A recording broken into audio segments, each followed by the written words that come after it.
හල්ගොල්ල වත්තත් එක්ක අපි පටන් ගත්තේ වැඩසටහනේ මුලින්ම අපි 2009 දී ජෛව විවිධත්ව සමීක්ෂණයක් සිදු කරා. ඒ තුලින් අපිට පුළුවන් වුණා කළමනාකරන සැලසුමක් ඉදිරිපත් කරන්න.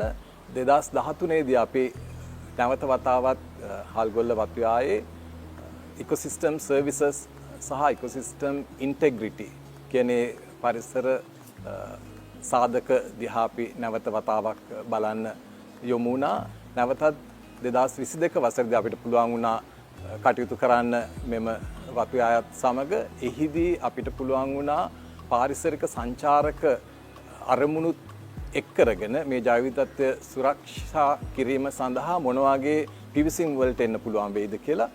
ඉන් අනතුරුව 2024 දී පටන් ගත්ත මේ කරගෙන ආපු ජෛව විවිධත්ව සමීක්ෂණ තවත් විධිමත් ලෙස එහෙමත් නැත්නම් වඩාත් විස්තරාත්මකව සිද්ධ කරන්න. ඒ තුලින් අපි බලාපොරොත්තු වෙන්නේ මේ සුවිශේෂී වූ ජෛව විවිධත්වය තිරසාර ලෙස ඉදිරියටත් සංරක්ෂණය කිරීම සඳහා අවශ්‍ය සංරක්ෂණ සැලසුම් පිළියෙල කිරීම 2027 දක්වා කරන්න අපි බලාපොරොත්තු වෙනවා.